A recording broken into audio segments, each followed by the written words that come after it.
Today it's Thomas' turn to take on the Volkswagen Touareg 3, this all-new generation on the road here in Germany with motorway driving, city and also countryside driving. But of course, we'll also take a look at the exterior and the interior here on Autogefühl, your #1 resource for in-depth car reviews and your #1 community to discuss cars. In full HD, full screen and full length. Let's go!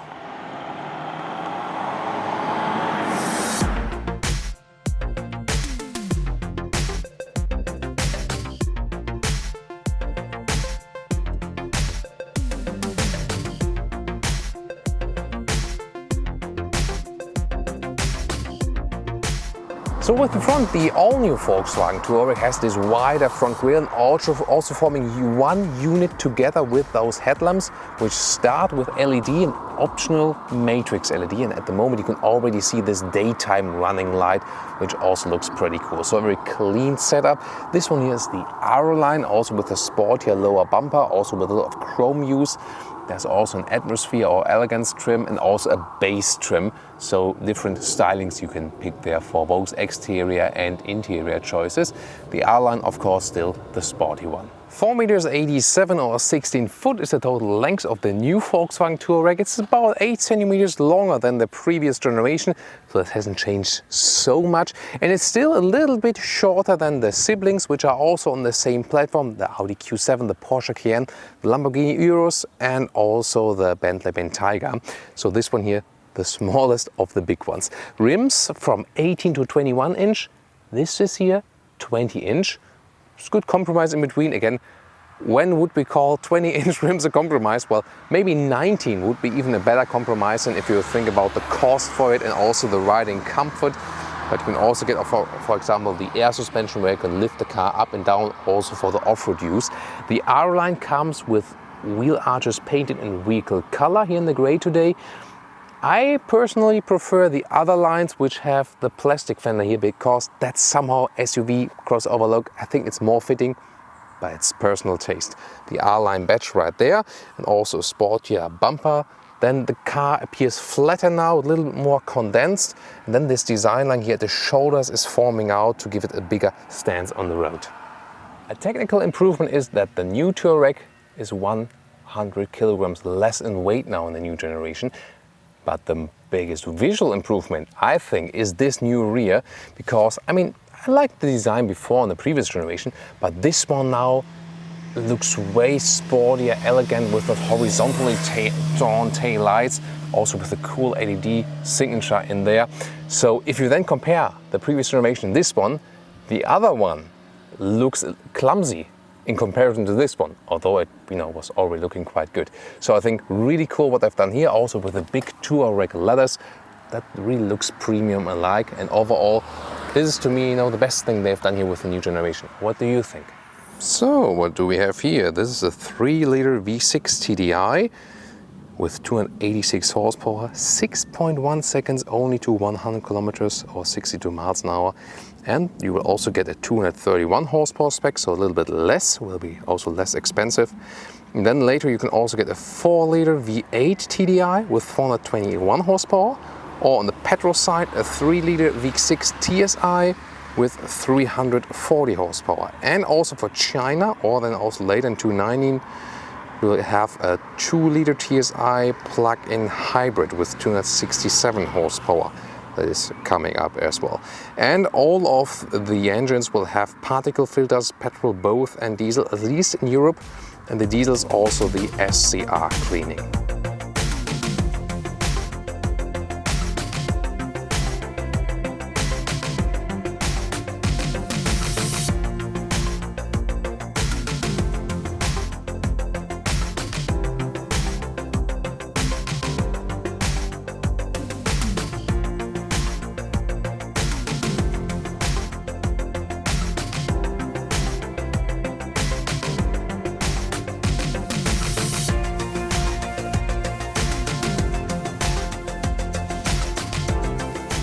And now to the interior. At the inside of the doors we have this shiny black surfaces which Brian and me don't like that much, but you can also get, for example, a matte wood inlet.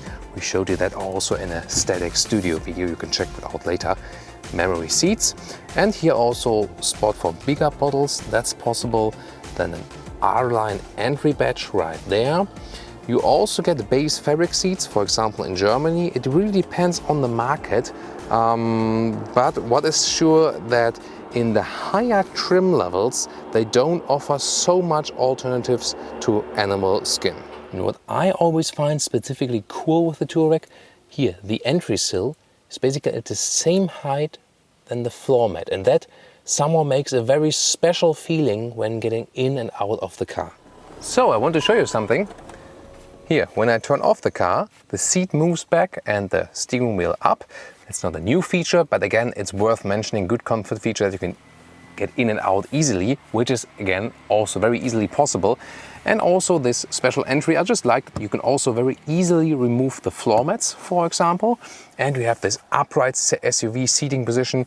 You're really so much in control, have this sovereign view, and a lot of headroom still left. There's also panoramic roof available, which is not built in this very vehicle, but you will still have also a lot of headroom still left. I'm 1.86 m or 6'1", then you can compare it. Electric seat control right there, so very easily done, easy to find. And you know, a very used setup steering wheel wise, but the monitors here, this has changed a lot from the previous generation. Let me tell you more about that. So this is the interior overview. You can see it's leaned towards the driver here from this angle. And here in the top spec, there's just basically one huge area with the digital instruments, but it starts with analog ones, and on the right side with 9.2 inch, like we see in a Golf facelift in top spec. But then optional, this 15-inch screen. It's really massive. The question is, would you really go for it necessarily? I think you can leave it as an option. I will soon tell you why. But the first is really a wow effect. You can also get different trims for this one here. This just looks and feels a little bit cheap somehow. I don't know, maybe the wood trim would be more elegant in this case. And also, I've been cleaning this car with the microfiber tissue all over the place with the shiny glossy surfaces and the screens. That was really horrible. And here you can see, by the way, you can use this gesture function and all of this here, zoom out into that. You can use one finger, for example, for inside the menus and two fingers to swipe the whole picture. Then the steering wheel, we know it's basically an old one. It's not a new one. I think it's good that we not have the shiny black surfaces here. Left side ACC, right side to control the middle screen here. You can do, of course, stuff with the digital badges. Then this big shifting stick right there. In front we have some room, for example, for inductive charging of a phone, one USB slot there, then adaptive cup holders, well done, also for bigger ones. Just one real wheel or button here for the volume, that's still left. You can press it for mute or unmute, or roll for the sound. Cool sound with this optional sound system here, by the way.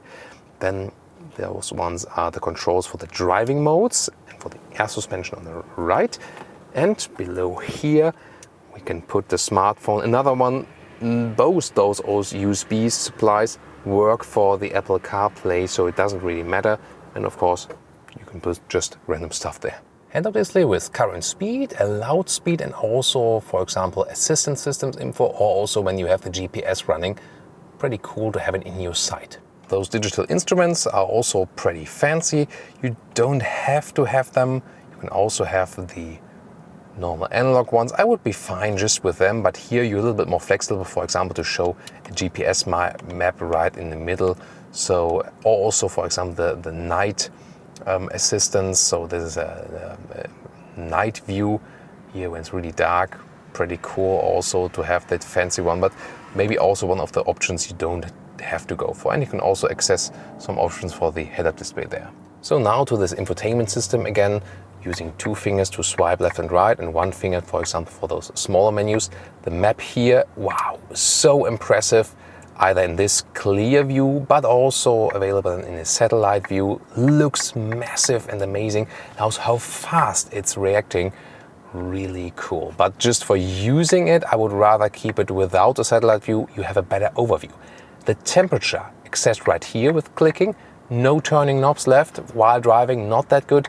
But if you set it on the auto mode, you might not care that much, depends on. You can also change it like this, but not via voice command.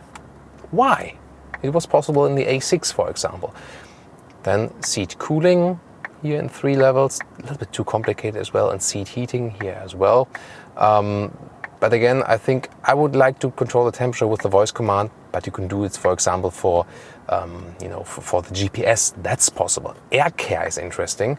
Then, if you activate air care, basically everything gets filtered once more again, and maybe some allergenic potential or dust is getting filtered once more. That's a very interesting function for sure. Here again, this home button, you can also switch the other home screens from that. Then the App Connect, how Apple CarPlay looks like this. It's rather small integration right there, but looks quite nice. That's totally fine. And there's so much more you can actually do with this infotainment system, and some it's a little bit overdone, I think, because, for example, I want to find in the options here setup, where can I change the language to English? I didn't find it. It wasn't with units, wasn't with time. I didn't find it. And in so far as Volkswagen Infotainment System, I found everything I needed to find. Here it's getting complicated. And what I realized with the rear view camera is, I mean, it gives you a good overview still, but somehow the screen has been updated, but maybe not the camera hardware. And so on the very good high resolution screen, the camera picture now appears a little bit blurry. And one more shot here at the interior lighting. Very nice with those light strips. You can change color, but I really like the blue one here.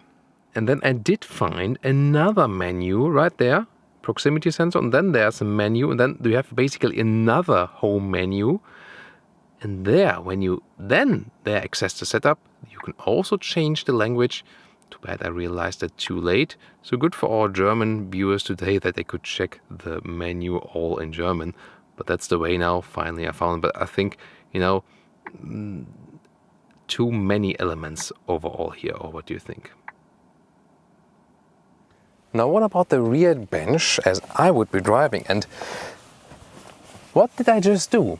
Well, actually, I put the seat as I would be driving, and then I showed you this comfort feature because as soon as I open the door, the seat moves back and the steering wheel moves up. So I climbed between those seats to the rear bench and then out the car again. But we have a realistic figure here.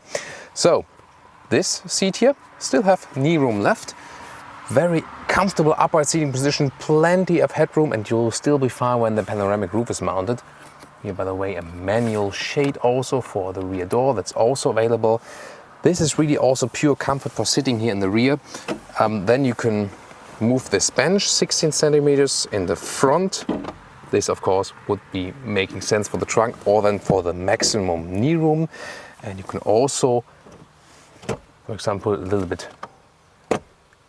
steeper in the angle if you want to sit more upright, or if you want to have more this laying back position, just as you like it. It's an easy solution, and this is also the way when you want to either flip the seats down completely from here. It's easier to do it from the trunk, but you have to use this lever in the lower part to put the seats up then later, because they are attached really. You will also hear that, with the clicking sound, and then they are basically fixed, so you have to unleash them later on. Isofix on the outer parts of the seats here, so you can install 2 child seats then, and then you have this armrest with a cup holder on the inside. And very interesting is this middle socket. Well, in the middle part you cannot really sit because it's a classic all-wheel drive tunnel, so for tall adults that's not really pleasing. But you also have optionally a 4-zone AC, and in the lower part here another USB hub, or also for charging a laptop, for example. By the way that the seat stays in the position, I could have turned on the ignition, seat moves forward and close the door, and then go to the rear to show the real legroom, but that would have been too easy, so I instead just choose the way to climb inside the vehicle out. To open the hatch you can use the key, or you can also press here, or then also use this foot opening mechanism with swiping below, and nowadays they work all pretty fine. And when you close the hatch, you can also adapt the height, set menu, and then hold this button here for a few seconds, and then it will beep, and then you can set the height where it stops. And safety test here, great, good sensitivity. And on the inside, first of all, good that this one here, it automatically flips up and down together with the hatch. Very well done, but you can also just move it inwards. But, you know, oh, that shouldn't happen. Yeah, you see the lower part is not really railed that much. So I think I would also, you know, always leave it in this in this automatic position, then it's absolutely fine. So, but other than that, I mean, for this test, I want to show you everything, because here we can, on the left side and on the right side, extend it. So the normal setup will be 810 liters of capacity. And here we can push it down. You maybe also heard the sound. There we go. And then we can also load longer things through. Pretty cool, so very well usable. And this floor mat here, by the way, it has two sides. This is a rubber side, and that's cool because when you put luggage on it, it's really sticky, and you can also clean it easily. And then there's also this fabric side if you want a more premium approach, let's say. So this is possible. I mean, you can also just pull it out completely and have the normal boot floor. So this is just an option. Also fixations possible left and right, and here you can also fit the replacement tire. This is a tire repair kit here at the moment, so you have both possibilities basically. And on the right side, of course, you can remove this one completely, and here you can then pull out the towing bar electronically. That's possible, like this. And on the right side, you can also adapt the loading height if you want it a little bit lower, for example. It's also possible to put the car lower for loading things easier. Welcome to Thomas's driving lounge with the Volkswagen Touareg 3. The driving part will be split in city driving, also some motorway, and we're also going higher speed, as we can do that here in Germany in the test today. And also some countryside, so all the different surroundings you might face. Off-road, of course, would be another one, but we don't have any off-road courses here nearby. We do have a special Touareg off-road video from the previous generation. That was really amazing. You have to check that one out. However, we hope we can do that at a later stage, that we can also take this one here on a, you know, real off-road tour. Today about the road driving experience, which will be the most crucial for most customers. The off-road terrain pack,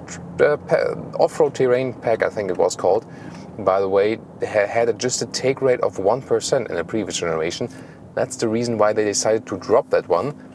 However, you can still get some off-road equipment. I mean, if you have the air suspension, you can put the car higher. And there's also an optional, you know, guard, underfloor guard available. So you can put some options to the car which you could have with the off-road terrain package before, but there's no off-road gear reduction. So, but focusing here now on the road, rolling with just 50 kilometers an hour. And the first crucial thing you notice is it's a really silent car. It has been before, but this has also been improved, so it's super silent here, this ride. And also the air suspension is giving you this rather floating ride. However, we also have this new tech put in this vehicle, like the rear axle steering and also this anti-tilt function, which is basically working against the G-forces a little bit. So we'll experience those, especially then when we drive a little bit faster.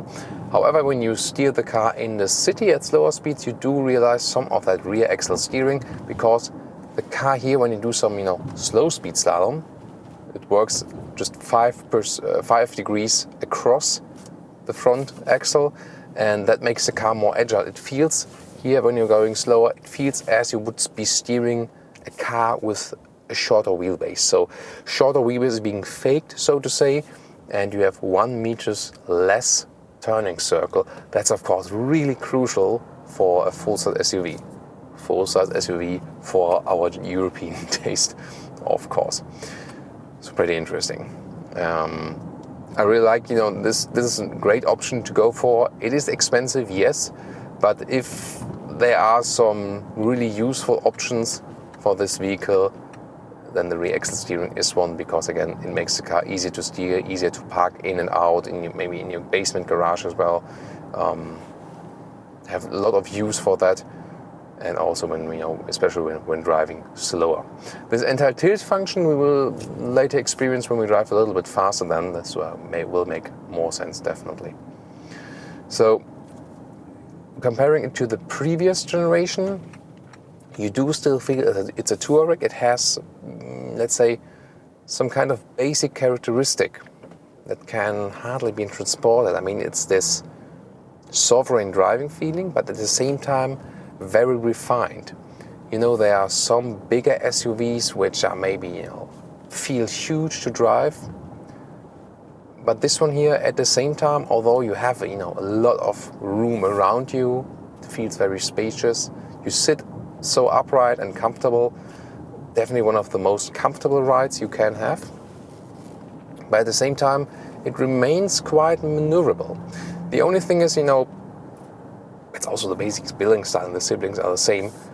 When you look to the front, everything is quite voluminous as for the front hood. So you have to get used to it, that when you're driving down somewhere, maybe basement, garage, ramp, then you see nothing, nothing at all. But when you have something on the wheel on the same level, then of course, as you have this upright seating position, you have also quite good overview. Also, when you look to the side or to the rear, although it's a big car, you can see where the car is ending. They are not wasting so much room just for design purposes, so it gives you a good feeling. And also, if you compare it to the other siblings, which are meanwhile really a lot: Audi Q7, the Porsche Cayenne, the Lamborghini Urus, and the Bentley Bentayga. This one here is the smallest, and it also feels, the sportiest is for sure the Cayenne, but I would still say that this one here feels most agile. I think there's, to me, let's make a differentiation between sporty and agile, because sporty would be more acceleration and also the suspension made stiffer. That's not the case here if you compare it to the Cayenne, but somehow it feels more agile because the car is just shorter, and that makes, a very positive driving feeling if you compare it to the little bit bulkier feeling you have with some of the siblings of this vehicle. And that's also why I do prefer the Touareg of all those, because it's the cheapest in price. It is big enough, it doesn't waste any room, any space. At the same time, it's also among the shortest of those, and you don't have any disadvantages of that or something, So that's a crucial point to me. The steering, by the way, in those low angles, it could give a little bit more feedback. We'll also scroll through the driving mode soon. But other than that, it's conveys a very positive feeling, because you don't have to steer that much. So it's rather progressive, as we also know from other Volkswagen vehicles. But you don't feel lost or feel that it would be super artificial or something. At the moment, I've been driving in the eco mode. Here, this V6 diesel to 86 horsepower, and is also very silent. You don't really hear it's a diesel, especially when you're running at lower RPM. Those guys could have a little bit of distance here. Yeah, I mean, one of my traffic tips is really keep distance to the cars in front of you. That's the best insurance. So many people are driving that close that just have something has to happen, then you're directly running on the car in front of you. That doesn't make any sense.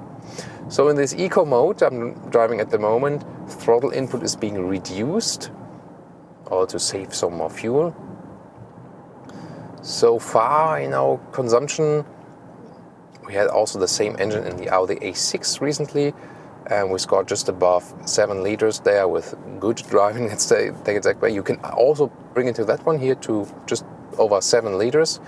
If you hammer it more and also higher speed motorway, it will go up to about 9 liters on 100 kilometers of diesel consumption. And I'll also watch this ride we have here at the moment, and also state then later with what we scored for this ride. And here also we're doing some mixed conditions. also some different speeds and stuff. And so, you know, also when you have the E or efficiency mode or eco mode, then you can also let the car roll a little bit more. That's good. You can always use this jog here and then go, for example, to comfort, which won't make such a difference. The rolling will be a little bit reduced. You have more engine brake, for example. Then you have a normal mode where you get some more throttle input, or then the sport mode where the car shifts down a gear more easily and also turns up the RPM higher. However, you can also see it's this S shifting mode then. You could also just pick that one at the gear lever, this huge automatic gear lever, or you could always use the shift pedals here to drop down a gear, maybe accelerate a little bit harder on a motorway and then shift up again, or hold the right pedal to go back to the automatic mode. And there's also then individual mode where you can, for example, change the steering as, for example, in the sport mode. See, guy behind us thinks, no, I'm drunk. Yeah, in the sport mode you get a little bit more feedback from the steering wheel, but it's not super crucial, the difference. And then there's off-road and snow, and for off-road you can then pick again, you know, sand and gravel and stuff. And also the car gets a little bit higher. But as you drive faster then again, it will automatically drop. That's also happening in the normal modes. When you drive faster, that the car will drop in height a little bit for better wind efficiency and also more stable handling. And you can also manual control with the right jog here next to me, so you can put the car down or up again, depending on, you know, what you want. Usually you just leave it in the auto mode. It would just be crucial when you're driving off-road that you use the maximum height then in the off-road mode. We also have several assistance systems heading on now to the motorway as well. We can also use the ACC, they call it active cruise control. I like to call it adaptive cruise control because it adapts to the car in front of you, and you can set the speed here on the steering wheel, and the distance to the car in front of you is being kept. We can also better test it on the motorway very soon. So, I mean, for example, going here now in this corner, maybe a little bit faster. Wow, cool. This is a big SUV and it doesn't tilt at all, so this anti-tilt function is doing a great job. Wow, that was really cool. I think if you pick this tech feature, that's probably the biggest difference in driving from the previous generation.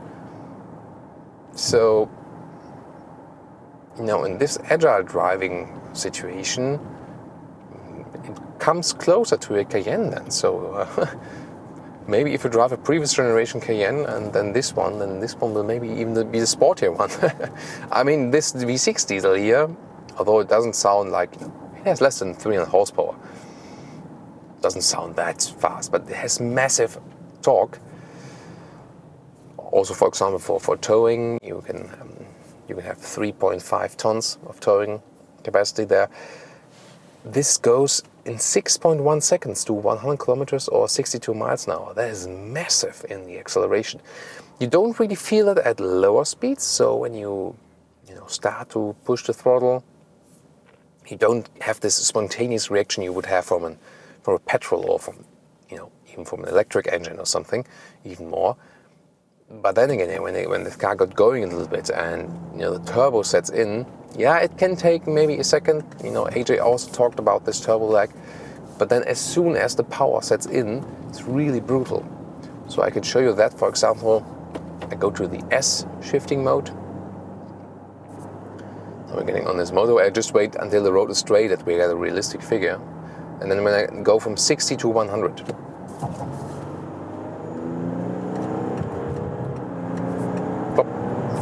That was it. And you see, when you're in this S shifting mode, it doesn't take so long for the car to shift down first and then for the turbo to set in. But, the feeling you get is sometimes, that the car really needs to get rolling, but then it comes massively. By the way, there's also an active lane keeping assist. It's not meant to take your hands off the steering wheel, but I just wanted to show you what the steering wheel is doing. So here it's keeping me in the lane. Again, it's not a super autonomous feature. Also tells me now, please take the steering.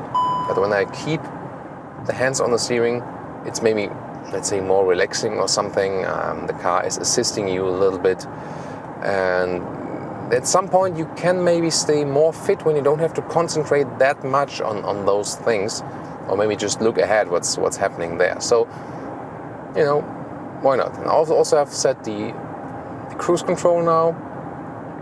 Also watching all those information on the head-up display that I can keep my line of sight directly on the road. That's of course really handy, so a good feature right there. And again, wow, 100 kilometers or 62 miles an hour cruising on the motorway, and it feels like standing still almost, because the car is so silent and so sovereign to drive. And you have, in comparison, for example, to the big sedans, you still have this upright seating position, which is a better travel position, especially if you're a little bit taller, or if you have sometimes problems with your lower back, so with a lumbar area, then this can really help to have this upright seating position. And I do agree to some problems SUV cause, and some people criticize the SUVs maybe for taking more traffic space, for being less fuel efficient and stuff, and that's partially true. But if you compare it to equally as big cars in the lower sedan segment, I can understand that people go for SUVs. I would do that too, because I just tend to get back pain in normal cars, because they don't have an optimum seating position. It's just bogus, the seating position in a normal car. I mean, if you would rebuild a car from scratch, no one would ever design a normal car seat anymore in that way. I mean, when you're sitting at the living room table, you could sit in those seats here, but not in a sedan seat. No one would do that. And there's a reason for that. So this is, of course, the big advantage then here. And I mean, if we look at fuel consumptions, they often just depend on the engine and not necessarily on the building on the outside. So we don't have really much higher consumption scored here with the SUVs. So that's definitely also very interesting. So we get off the motorway here. Again, super stable also when we are at higher speeds. That's really cool. Now we're getting on the brakes a little bit. Yeah, good braking performance. Gives you a very good feeling also for the brake. And again, remember from our recent safety driving episode, hammer the brakes if you have to. Don't be shy. And stay on the brakes in emergency situations. Don't release them. If you're interested more in those driving tips, then you should really check out this driving episode, safety driving episode. That was really helpful, really cool, good experience also for me, for sure.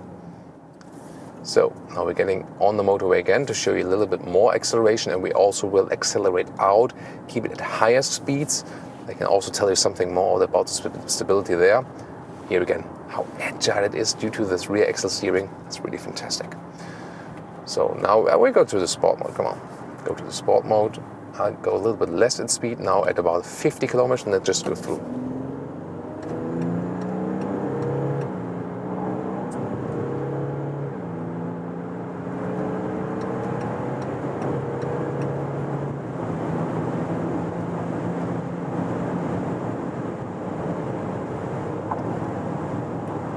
So that's 190 in kilometers now, so 120 miles now or something. Wow, really super silent still. I mean, you do hear a difference, of course, to driving 100. But also heavier. I mean, you couldn't hear the engine at all, so it was also very refined, insulated sound. And I mean, we're driving basically a cupboard on the street, so it's still remaining very silent. Really cool. So great performance also, and really a great refined feeling from that engine. Of course, all-wheel drive, a permanent all-wheel drive we get here, so it's not one of those fake all-wheel drives. So this is still the real deal you get here with this vehicle. Also a torque converter gearbox. So, and now a little bit less speed. For example, put in the cruise control again, or the normal driving mode. Here we go again. And now I can also set the cruise control to the allowed speed. Then the car is keeping me exactly where I want to. So this vehicle is definitely very impressive. Would I want to, when let's say I'm driving the current Touareg, would I want to switch it immediately? I mean, now you can also see how it looks at night, or in this tunnel view, also with the illumination here. Pretty interesting, very cool lighting strip there. I mean, the so far Touareg generation was also a very good and refined vehicle. I wouldn't say it's such a huge difference that they say, sell your current one, go for this one, do it now. I think you can really relax because, your old Touareg will also do just fine. So there's no hurry to switch, I would say. Interesting is, of course, when you want more infotainment stuff, as we see here, but as I said earlier, you don't really need the highest infotainment trim stuff. It can also be, the question is really if it's an advantage or not. We discussed that earlier. And of course, this new technology features with the anti-tilting and the rear axle steering, that's definitely helping, so technology-wise. And a little bit more refined than, maybe this, engine sound installation-wise. That's also pretty. Yeah, that's looking a little slowly for me, So, yeah, definitely feel all the single elements are better now than in the previous generation. But still, you get this. You somehow get the same Volkswagen Touareg character, and I think that's also a good thing. So, existing customers will have a smooth transition, and you always have to think about who is the number one target group for a new vehicle. It's the existing customers of the very same model, and you will be satisfied. You will notice different upgrades, those different elements. But you won't be shocked that it would be a different car or like a super revolutionary step or something. And I think that's also a good approach they're taking.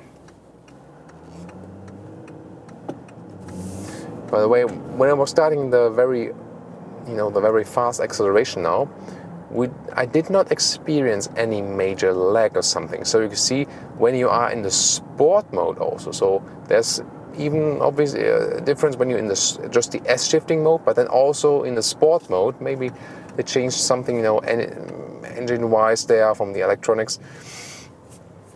We didn't experience any major lag, so there was immediate acceleration that felt really sports car-like, I have to say. Of course, due to the air suspension, which is evening out a little bit, and also due to the all-wheel drive, it still felt somehow smooth with the acceleration, but very sporty. So, this turbo lag often, we also had it, I checked it up, in a very technical sense also at one point. And sometimes is what you would experience as a turbo lag is more like car preparing, also with downshift and stuff, when you're, for example, in the normal driving mode. Then this automatic downshifting time can sometimes be experienced as a massive turbo lag, although it's maybe not the turbo lag, but more the downshifting, for example. So you always have to differentiate between that, for sure. I mean, well, this big screen, I'm really lucky I don't have to touch it that often here while driving, because, when you, for example, controlling the temperature, maybe not the best, and showed you also earlier that climate control would be cool, as I did in the Audi A6 while driving, but this car doesn't like that. Pretty strange. So that would have been, very useful, and they have the technology also in the corporation, so why don't they use it? Very nice, by the way, this new frameless mirror gives me good view to the rear, and is still a very elegant approach also for the interior. So it's really one of the most comfortable cars I know. It really feels great and refined while driving. Yeah, I mean, at some point you could say maybe a little bit over-engineered here and there, especially infotainment-wise. But there's, you really have to search long to find other vehicles that match this kind of perceived quality they have there. And if you then think that you're basically paying for rather shit. Oh, that's a pigeon in the middle of the road. I think we gotta save that somehow. So let me just think what we can do, and I'll catch you later. So guys, I'm back. That poor little fellow in the middle of the road, and you know, on both sides, cars with the 100 kilometers passing. Wow, that must be super frightening. I hope she still made it. So what I did is, you know, I called the emergency ambulance number or for the firefighters, and I mean, it's very dangerous for everyone. Maybe someone, you know, also tries to, you know, steer right or left or brake immediately or something, and it can be very dangerous, you know, both for the animals and for humans. And so they said they would take care of that. And I mean, it doesn't make much sense that I block their work than they are now. So when I continue with my work and let them do theirs, I mean, for myself, you know, it's very dangerous. You know, you can't just stop in the middle of the motorway. So you have to call the experts to do that. You know, with also the sirens and stuff. And yeah, I mean, I just probably mail the press office later or tomorrow and ask them if you know, if everything went well. And maybe they always file the reports, you know, on the several incidents, and so there must actually be a report. So I'll just ask for it, and hopefully I know that everything went well, and maybe this poor little fella was still alive and made it. I just hope so now. So always when you see something like that on the road, try to help. That's very important, because you know, so many people just blindly follow their line and just don't care about anything else. And so it's, you know, it's always good to do something. Because you might say, you know, it's just one life, you know, but to those that are being saved, you know, it matters everything. And the same also counts, you know, you maybe also seen from time to time those tests they've done, you know, when an accident is, you know, at the side of the road or so, maybe a road over car, how high the percentage is of people that just, you know, just drive through and maybe don't care. They even, you know, staged some stuff, you know, with actors and maybe bleeding at the head and stuff, and still so many people were just, you know, passing by, like, you know, someone else will take care. Probably not someone else will take care of that. So it's of course always crucial that you find a safe spot, you know, to get off the road or something, to take care of something, and that you call, you know, the ambulance or firefighters with the numbers in your respective countries. The important thing is that someone starts doing something. It's better than, you know, if too many people do something, then no one.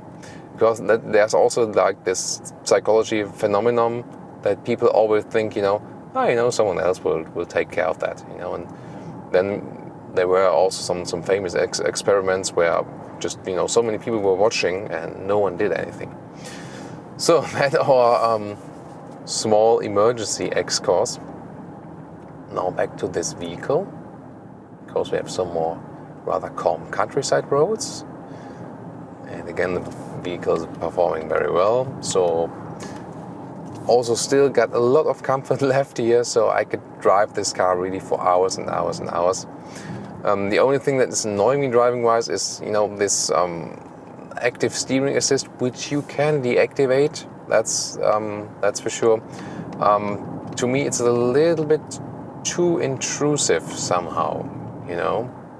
So I go to assistant systems here, the lane assist. So I'll deactivate the lane assist. It's good that it's possible in such a way. Even better, it's maybe at Mercedes, where you have at the left side of the steering wheel those several buttons there. Then you can just click it and deactivate some of the assistance systems. However, if you want to have a little bit less buttons, also possible to do it here in this this menu. Then also went quite quick. And to me, an infotainment or software menu is always very well oriented when you could find that intuitively and you didn't have to search, you know, for hours and hours to reach it. We had some other examples there, you know, earlier, but in this case, this was very intuitively done and also pretty cool. So, still to me, one of the most comfortable and sovereign and refined vehicles in the SUV, in the big SUV segments here on the market. Also proves it here in the driving segment.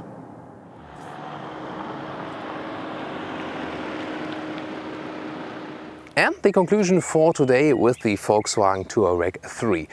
For sure, if you compare it to the previous generation, you have some little improvements. You feel it's a little bit more refined, even more silent on the road. Then you have this technology upgrades you can optionally pick with the rear axle steering, for example, and this anti-tilt function. You do realize that's definitely a step further ahead technology-wise. But as the previous generation was already such a good SUV, you cannot really say you have to get the new one immediately. So, you know, that's a problem of very good cars. And still, I think this is also still one of the best big SUVs you can get because, yeah, I mean, it is notable in the price, yes, but the other ones that are basically sharing the same technology are even more expensive. So this one is, you know, among the lot you can actually compare, still one of the best. And even though it doesn't have an optional off-road terrain package, it will still remain off-road capable. So you can pump up the air suspension, and I hope at a later stage we'll be able to do that as well. As for the consumption, we actually scored about 8 liters on 100 kilometers here today. That's between 7 and 9, as I said earlier, so also a pretty realistic value, and for such a big car, also still okay.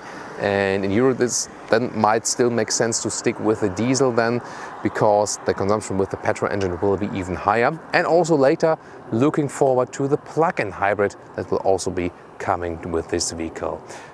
We'll keep you updated with all of the developments and also for sure some other Touareg versions here in the future. And also tune in to our other reviews we already have with the Touareg, with the new generation, and also to the sibling cars and the competitors. What do you think? Share your opinion on this vehicle down in the comment section below.